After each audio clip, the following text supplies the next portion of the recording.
Video என்ன பார்க்க போகிறோம்னா பீட்ரூட் சாப்பாடு எப்படி செய்யறதா பார்க்க போகிறோம். அதுக்கு முன்னாடி வீடியோக்குள்ள போகிறதுக்கு முன்னாடி நம்ம சேனலில் ஃபஸ்ட் டைம் பார்க்குறவங்களா இருந்தால் சப்ஸ்கிரைப் பண்ணிடுங்க. கூடவே பக்கத்தில் உள்ள பெல் ஐக்கானை கிளிக் பண்ணிடுங்க.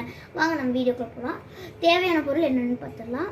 பீட்ரூட் துருவி வச்சுக்கோங்க, வெங்காயம், தக்காளி, கறிவேப்பிலை, எண்ணெய், இஞ்சி பூண்டு விழுது, கடலைப்பருப்பு, உளுந்தம்பருப்பு, மிளகாய் பொடி, கடுகு, புதினா, கொத்தமல்லி, உப்பு.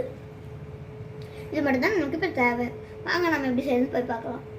இப்போ நம்ம ஸ்டவ் ஆன் பண்ணி ஒரு பாத்திரத்தை வச்சு அதில் எண்ணெய் ஊற்றிக்கலாம்.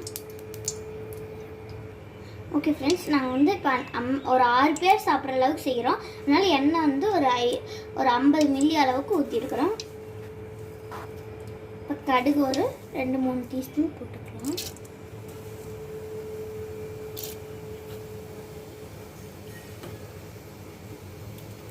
கடுகு பொரிஞ்சதுக்கு அப்புறமா நம்ம கடலைப்பருப்பு உளுந்தம்பருப்பு எடுத்து வச்சோம், அதை இதை கூட ஆட் பண்ணிக்கலாம்.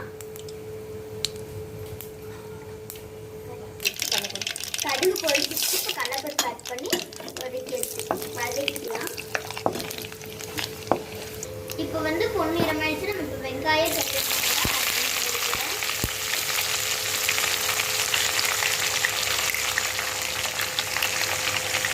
ஓகே ஃப்ரெண்ட்ஸ், வெங்காயம் நல்லா ஓரளவுக்கு வதங்கிடுச்சு. அதுக்குள்ள நம்ம வந்து இஞ்சி பூண்டு விழுது ஆட் பண்ணிக்கலாம். ஆட் பண்ணி நம்ம நல்லா அந்த இஞ்சி பூண்டு விழுதோட பச்சை வாசனை போகிற அளவுக்கு நல்லா வதக்கிக்கலாம். பச்சை வாசனை போயிடுச்சு. நம்ம இப்போ வந்து புதினாவும் கொத்தமல்லியும் இதை கூட ஆட் பண்ணிக்கலாம்.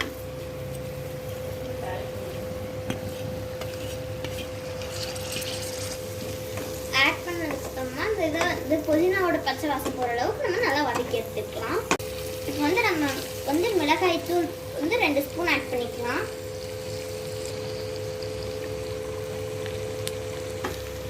இப்போ இது கூட கொஞ்சம் உப்பு ஆட் பண்ணிக்கலாம். நெக்ஸ்ட் இது கூடயே கொஞ்சம் தக்காளியும் போட்டு ஆட் பண்ணிக்கலாம்.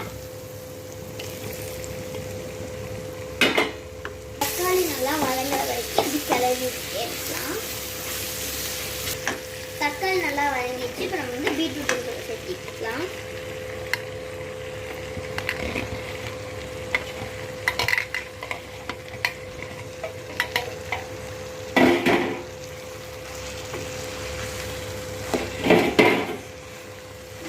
இப்போ இந்த மாதிரி நல்லா பீட்ரூட்டை கலக்கி விட்டுறணும். கலக்கி விட்டுட்டு இப்போ வந்து நம்ம பீட்ரூட்டுக்கு தேவையான அளவுக்கு சால்ட் ஆட் பண்ணிக்கலாம்.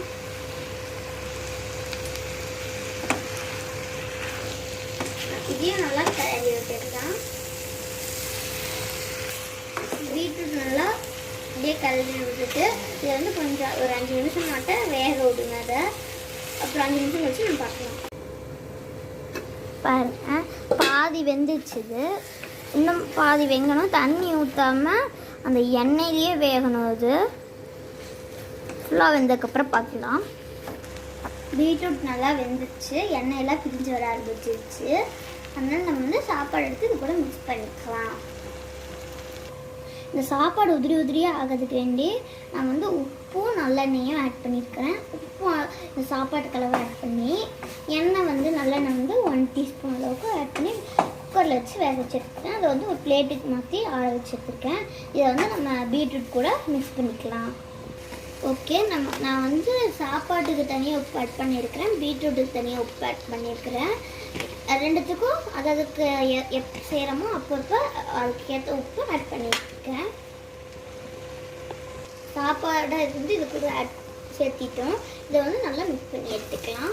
இது சுவையான பீட்ரூட் சாப்பாடு ரெடி. ஓகே ஃப்ரெண்ட்ஸ், நம்மளுக்கு சுவையான பீட்ரூட் சாப்பாடு ரெடி ஆயிடுச்சு. நம்ம இந்த நீங்களும் வீட்டில் செஞ்சு பார்த்துட்டு எப்படி இருக்குன்னு கமெண்ட் பாக்ஸில் கமெண்ட் பண்ணுங்கள். அப்புறம் பிடிச்சிருந்ததுன்னா லைக் பண்ணுங்கள், ஷேர் பண்ணுங்கள். தேங்க்யூ.